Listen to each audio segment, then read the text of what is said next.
चीन के सामान की चमक से भारतीय त्योहार दीपावली का मनाया जाएगा, इस बात की खबर मुझे खुफिया गैंग द्वारा मिल चुकी थी। इसकी तफ्तीश करने के लिए मेरे कदम रात के अंधेरे को चीरते हुए सड़क तक आ पहुंचे थे, जहां पर मैंने बड़ी बड़ी अट्टालिकाओं से चीनी रोशनी से मेरी आंखें चौंधी आ गई।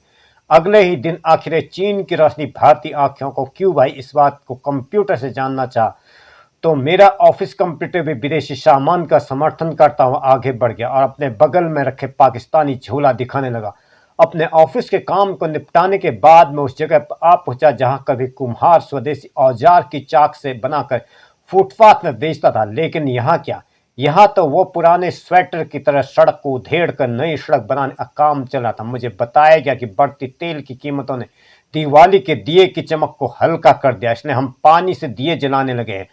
जब मैंने इसकी तफ्तीश करना कहा है तो मुझे पता चला कि बटन वाले सेल लगाकर भारतीय को बेवकूफ बनाया जा रहा, जो कि पानी से जलने वाले दिए नहीं है कि बल्कि बैटरी से जलने वाला बता करके भारतीय कस्टमर को बेचा जा रहा। मेरी तफ्तीश अब भी जारी थी। आखिर हमारे भारतीय मिट्टी के दिए कहाँ चले गए? मैं दुकानों में दिए को ढूंढ रहा था कि मुझे अलग अलग किस्म के दिए दिखाई दिए और बताया गया कि अब ये दिए कुम्हार की चाक पर नहीं, स्टेशनरी की दुकान में मिलते हैं, जहाँ पर बच्चे में पेंट करके अपना प्रोजेक्ट पूरा करते हैं। तभी मुझे एक पुराना दिया दिखाया गया। मैंने कहा कि किस तरह का दिया है, तो उससे कहा कि इसको रगड़ने से तुम्हारे सामने लक्ष्मी माता जिन्न की तरह प्रकट होगी और तुम्हारे सामने सारे भंडार भर जाएंगे। मैंने लोगों की नजरें बचाते हुए इस जादुई चिराग को अपने पाकिस्तानी झोले में डाल दिया। अभी मैं अपने लक्ष्य की तरफ बढ़ ही रहा था कि सामने मुझे सड़क का रोड रोलर चलते हुए दिखाई दिया, जिसको ताकत का खजाना क्या है जानने के लिए मुझे मजदूरों के द्वारा बताया गया कि इसके ड्राइवर साहब एक शक्तिशाली दवाई का सेवन करते हैं, जिससे उनके अंदर एक ट्रक की जैसी अपार ताकत आ जाती। इसी ताकत को पाने के लिए मेरे कदम दवाई की दुकान की तरफ निकल पड़े और रास्ते में शक्तिशाली ट्रक भी मुझे दिखाई दिया, जो अकेले ही पूरा सड़क का काम कर रहा है। उसी को देखते हुए मैंने उससे पूछा कि ये दवाई कौन सी, तो उसने कहा इसको खाने से अपार ताकत आएगी। ये दवाई भी मैं अपने उसी झोले पर रख देता जिसमें पाकिस्तानी झोला देख समझ रहा था, लेकिन जब मैं सामने खोलता हूँ तो पता चलता है कि इस चावल का मामूली सा झोला है जिसमें अरबी फारसी भाषा में कुछ लिखा हुआ है। इसी शक्तिशाली दवाई को मैं अपने झोले में डाल करके अपने लक्ष्य पर करते हुए अपने घर की तरफ आ जाता हूँ तो सामने पालतू बिल्ली मेरे कदमों की आहट सुनकर सीधे नीचे कूदने लगती है। उसे लगता है कि उसके खाने की कोई मनभावन वस्तु मैं लेकर के आया हूं, लेकिन वो उतरने में असमर्थ थी। ऊंचाई ज्यादा थी और नीचे गहरी खाई थी। इधर दिवाली के आने में अभी कुछ दिन शेष थे, लेकिन बाजार से मजदूर एकदम नदारत थे। सुनने में आया कि वह छठ पूजा मनाने के लिए पहले ही अपनी एडवांस बुकिंग कर चुके थे और जो बचे हुए थे वह सड़क निर्माण काम में लगे हुए थे। उन सबको इग्नोर करते हुए मैं अपना काम खुद ही करने की ठान लेता हूँ और सामने बाल्टी पर व्हाइट वॉश बनाने लगता हूँ। बिल्ली समझती कि मैं उसके लिए बाल्टी भर के दूध बना रहा हूं, इसको मलाई का प्रोडक्ट समझ के सामने आती है। दोबारा बिल्ली दूध समझ के आती है, लेकिन केमिकल की बदबू से एकदम भाग जाती है। हम लोग भी अपने स्टूडेंट से यही कहते कि पढ़ लिख के अपना नाम तुमने रोशन करना है।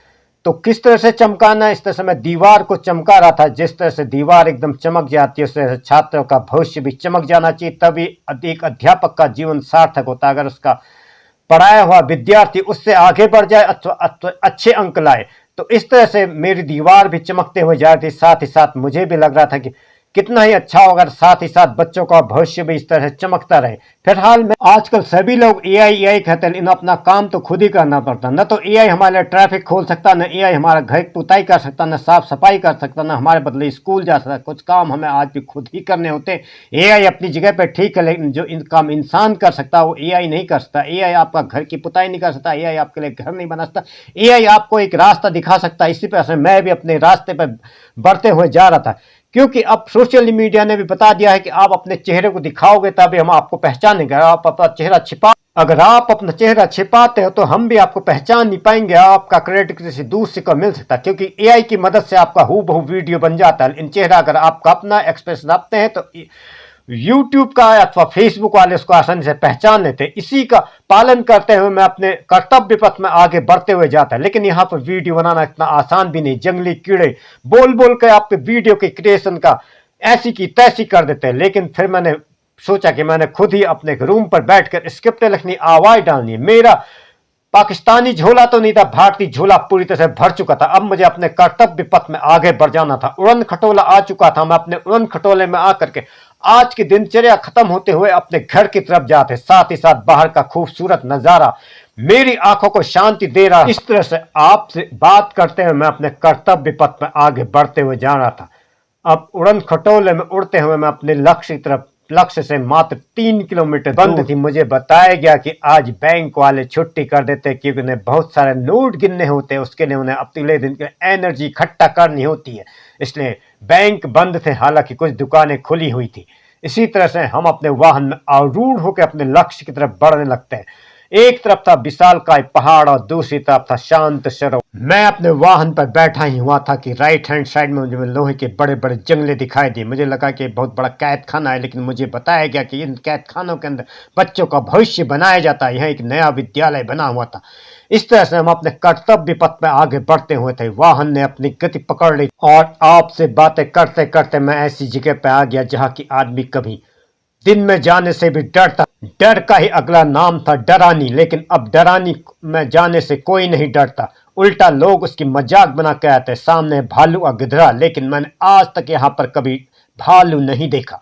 भालू को देखने के लिए मैं आगे आया था, लेकिन भालू तो नहीं दिखता। उतने में मुझे याद आ जाता कि मेरा स्टॉपेज यहीं पर, अगर मैं यहाँ पर नहीं रुका तो आगे डरानी का डर मुझे जिंदगी भर डराते रह जाएगा। तो इस तरह से मैं आ गया था 2 बाटी पर। 2 बाटी से आगे मुझे डरना नहीं था, इसलिए मैंने डरानी जाने का अपना निश्चय छोड़ दिया और अपने रोज के रास्ते पर यहाँ से मैं उतर जाता हूँ। वाहन को डरने के लिए मैंने छोड़ दिया डरानी की तरफ और अपना आ गया अपने घर की तरफ। यहाँ से मैं अपने घर की तरफ आने लग जाता हूँ। सामने था एक बहुत बड़ा लकड़ी का बहुत बड़ा डाइनिंग टेबल जैसा। मुझे लगा कि इसमें कोई पहलवान लोग बैठकर खाना खाते होंगे, लेकिन ये यहाँ पर बिजली के तारों को लपेटने के लिए इस्तेमाल हो रहा था। फिलहाल मैं अपनी साइड से चलते हुए अपने घर की तरफ आ जाता हूँ। आज आपके साथ मेरा सफर बहुत ही अच्छा। Thanks for your watching. मिलते हैं नेक्स्ट ब्लॉग में। Okay, good bye.